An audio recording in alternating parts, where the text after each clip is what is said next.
Hello dear learners of class 8. Today we are going to discuss the book exercise of chapter number 13 of your book, and the name of the chapter is Sound. So as usual, the very first exercise is the get ready exercise, dear students. So here you need to write P for pleasant and U for unpleasant sound. So first is falling water. यहाँ पे आपको P लिखना है pleasant sound के लिए और U लिखना है अनप्लीजेंट साउंड के लिए. तो फॉलिंग वाटर, गिरता हुआ पानी, उसकी आवाज़ कैसी लगती है? अच्छी लगती है ना. तो आप यहाँ लिखेंगे प्लीजेंट. अब इसके बाद सेकंड है honking of horn. So it is unpleasant sound, so you will write U. Then piano playing, it is a pleasant sound. Then lion roaring, so it is unpleasant. Then bursting of cracker, it is also unpleasant. Then singing is pleasant sound. Then screaming is unpleasant sound. Now here you need to fill in the blank. Pleasant sounds are dash and unpleasant sounds are dash to ears. Pleasant sounds are music. Pleasant sound कैसे होते हैं? Music के जैसे होते हैं. और unpleasant sound कैसा होता है? नॉइज के जैसा. So pleasant sounds are music to ears and unpleasant sound are noise to ears. Give two example of pleasant and unpleasant sound. तो प्लीजेंट साउंड का एग्जाम्पल है प्लेइंग फ्लूइड और playing harmonium.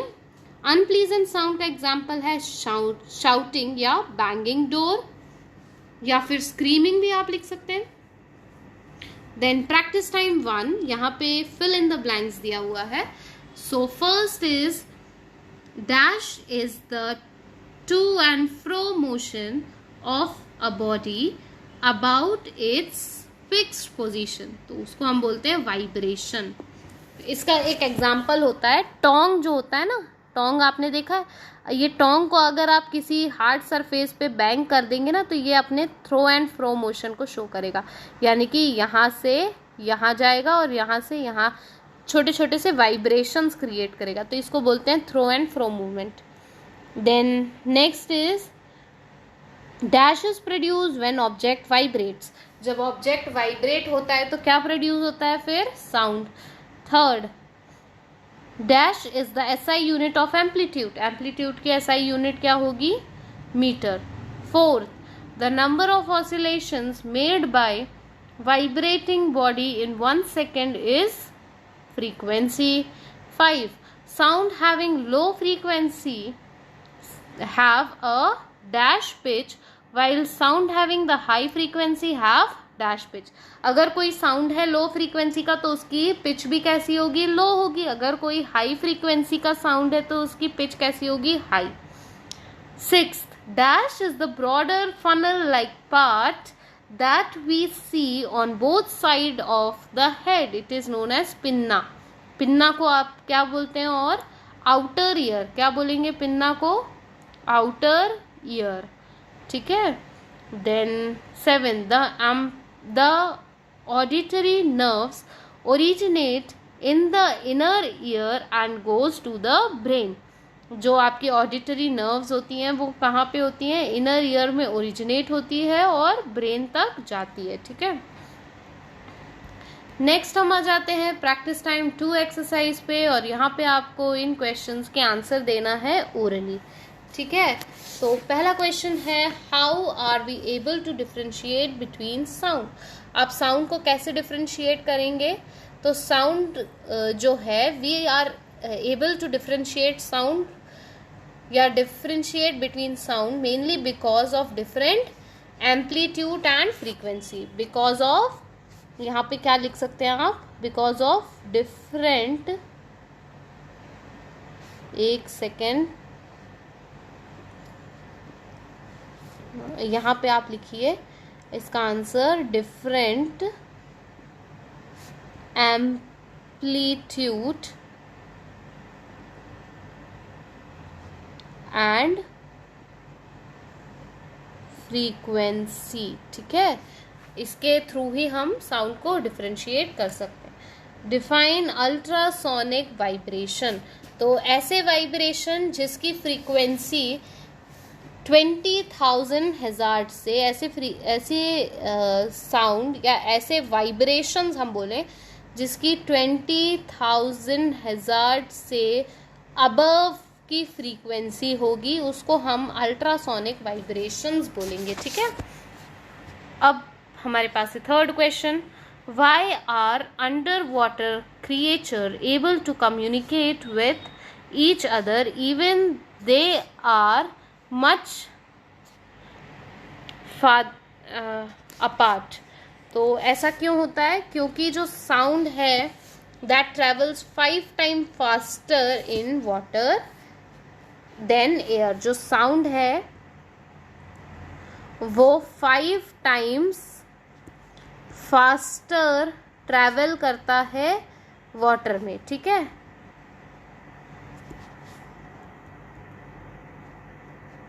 Then air.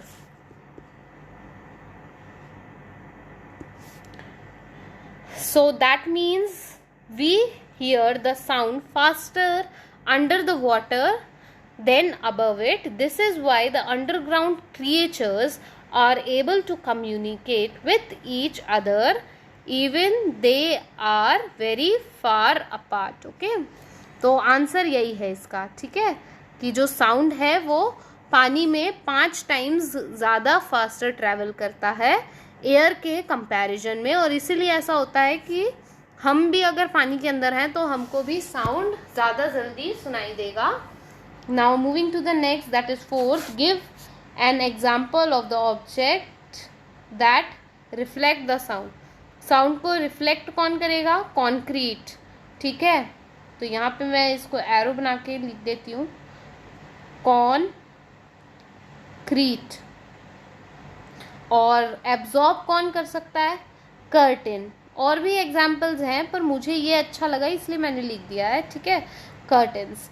Now 5, why does the speed of the sound differ in different medium. Speed जो होती है sound की वो different medium में क्यों डिफर करती है? Because speed of the sound in a particular medium depend on the temperature and pressure. देखो यहाँ पे मैं अच्छे से एक्सप्लेन करती हूँ। जो स्पीड ऑफ द साउंड है, यह आंसर नंबर 5 का एक्सप्लेनेशन मैं आपको दे रही हूँ। जो स्पीड है साउंड की वो किस पे डिपेंड करती है? टेम्परेचर और प्रेशर पे। ठीक है, तो प्रेशर, टेम्परेचर और प्रेशर ऑफ अ मीडियम। जो साउंड की स्पीड है ना। अब जो बात मैं बता रही हूँ कि this is because speed of sound is differ in different medium. अब मैंने ये बोला है आपको कि जो साउंड है वो डिपेंड करता है टेम्परेचर और प्रेशर ऑफ अ मीडियम पे, और ये टेम्परेचर और प्रेशर डिफरेंट मीडियम में डिफर करता है, इसीलिए जो स्पीड ऑफ साउंड है वो डिफरेंट हो जाती है। ठीक है, इतना समझ आ गया। When is noise said to be polluting? Noise को हम polluting कब कहेंगे? तो जो आंसर नंबर 6 है उसका एक्सप्लेनेशन या उसके लिए आप 2 पॉइंट ये बता दीजिए कि जब साउंड जो है वो लाउड हो। पहला पॉइंट क्या होगा? When sound is too loud। ठीक है, और दूसरा पॉइंट ये होगा when we have prolonged exposure to be said noise। जब हम बहुत लंबे समय तक एक्सपोजर में रहें नॉइज के तब। ठीक है, तो ये हो गया आपका दूसरा पॉइंट। अब हम आ जाते हैं एक्सरसाइज पे, जो कि है take the correct answer first.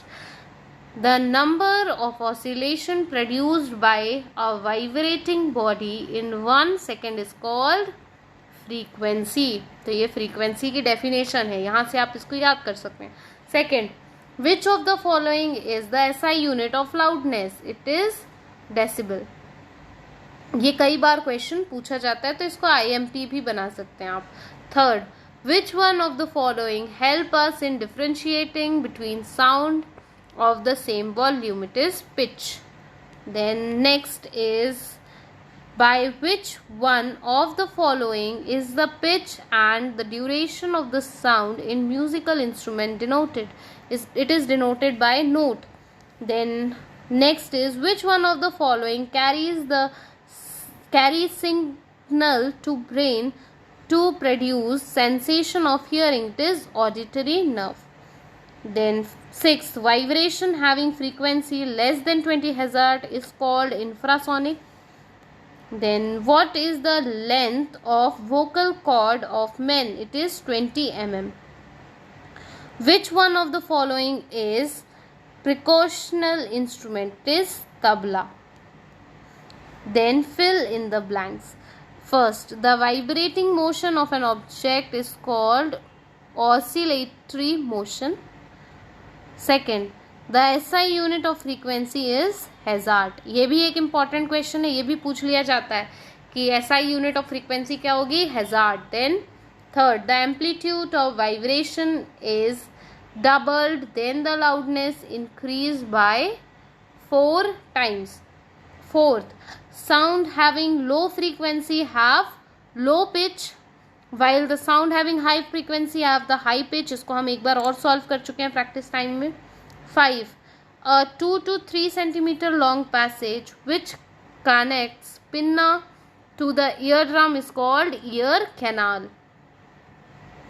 6th, pinna collects the sound waves that pass through the ear canal and fall to the eardrum.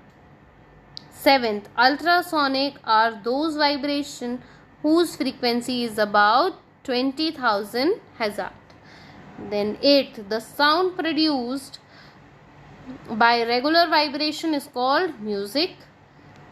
9, the sound which is unbearable, loud and harsh and that disturbs the environment is called noise. Then true and false, write T for true and F for false, correct the false statement.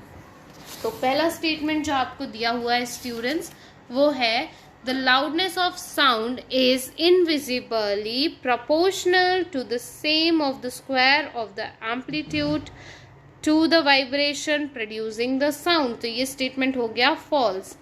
और इसका जो correct statement आप लिखेंगे तो वो होगा the loudness of the sound is inversely की जगह आपको क्या लिखना पड़ेगा? directly. क्या लिखेंगे आप? directly proportional to the square of the amplitude of the vibration producing sound. तब जाके ये सेंटेंस करेक्ट होगा. और अगर इनवर्सली लिखा हुआ है तो ये सेंटेंस हो जाएगा false. Second, bat and dolphin use ultrasonic vibration to perceive their surrounding. ये हो गया true. Third, sound travel faster than solid, then it goes in the liquid. It is true. Fourth, auditoriums, hospitals and music recording room are specially designed to absorb sound and avoid reflection. This is also true. Then 5, the phenomena of reflection of sound is called echo. It is true. Then 6th, harmonium and mouth organ are the example of wind instrument. तो harmonium और क्या बोल रहे हैं ये? Mouth organ है ना. तो हारमोनियम और माउथ ऑर्गन जो है ये विंड इंस्ट्रूमेंट का एग्जाम्पल नहीं है, ये है रीड इंस्ट्रूमेंट का एग्जाम्पल. ठीक है. देन हमारे पास 7th है, the string of the guitar should be tighten to increase the pitch of the sound. ये हो गया ट्रू. 8th क्या होगा? Noise is said to be polluting when the sound is low. तो ये हो गया फॉल्स क्योंकि नॉइज यहाँ पे लो लिखा हुआ है इसलिए ये है फॉल्स, जबकि इसको होना चाहिए noise is said to be polluting when the sound is too loud. और लाउड के साथ when we have prolong exposure to the said noise. Okay. Now यहाँ पे हमारे पास है match the following, column A to column B. तो first हमारे पास है फ्रीक्वेंसी क्या होता है? 1 upon time period. Time period क्या होता है बेटे? it is measured in seconds. Drum beat जो है वो लो पिच साउंड है. Then tympanum, it is eardrum. Tymphanium, it is eardrum. Then sonic vibrations. Sonic vibration ऐसे vibrations हैं that our ears can hear, है ना. देन वोकल कॉर्ड जो है वो 2 folded टिश्यू है लैरिंग्स के अंदर. यहाँ पे आपको सर्कल करना है ऑड वन आउट को. तो पहले में आपको क्या दिख रहा है, पियानो, गिटार और वीणा. तो यहाँ पे फ्लूइड जो है वो ऑड वन आउट है. सेकंड में कारपेट, कुशन, स्ट्रॉ. यहाँ पे ग्लास ऑड वन आउट हो गया. थर्ड में एम्पलीट्यूड, टाइम पीरियड, फ्रीक्वेंसी और यहाँ पे पिच जो है वो ऑड वन आउट है. अब इसके रीजंस आप मुझे कमेंट सेक्शन में बताएंगे, मैं आपको रीजंस नहीं बता रही हूँ. Fourth, pinna, tympanum, ear canal और इनर ईयर. तो इनर ईयर यहाँ पे ऑड वन आउट हो गया है. देन कॉन्क्रीट, वुल, स्टोन और वुड आपकी ऑड वन आउट है. Very short answer question. Give 2 example of each of the following. अब हाई पिच साउंड का एग्जाम्पल क्या होगा, वुमेन्स वॉइस या buzzing bee. Second, animals that can hear infrasonic sound. ऐसे animals जो infrasonic sound को here कर सकते हैं, सुन सकते हैं, तो वो होंगे वेल्स और elephants. Third, animals that can hear ultrasonic sound, तो डॉग और कैट. देन प्रिकॉशंस इंस्ट्रूमेंट क्या होंगे, ड्रम और tabla. Then noise pollution loud speaker से होता है. कंस्ट्रक्शन मशीनरीज से होता है. गिव 1 word या 2 word answer of each of the following. तो फर्स्ट है यहाँ अनदर नेम ऑफ श्रिलिंग साउंड, तो वो है pitch. Second, the part of the year that consist of soft tissue forming semi circular canal, it is inner ear. Third, the range of frequency that can be here by humans, it is sonic vibration. Then fourth, musical instrument which is used as use metal strip inside them to make music, it is reed instrument. Then fifth, musical instrument that use their inner body for producing sound is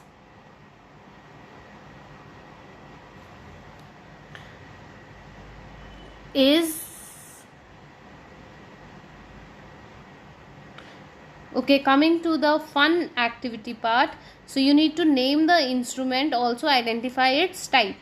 तो यहाँ पे ये जो picture दिया हुआ है ये है वीणा का, और वीणा जो है वो एक स्ट्रिंग इंस्ट्रूमेंट है, ठीक है. This is the flute and flute is a wind instrument. This is dholak, dholak is a percussion instrument. Then this is harmonium, harmonium is a reed instrument. So here we come to the end of the exercise of this chapter. Stay connected to Science Wise. If you have any doubt, you can mention your doubts in comment section. Thank you, dear learners.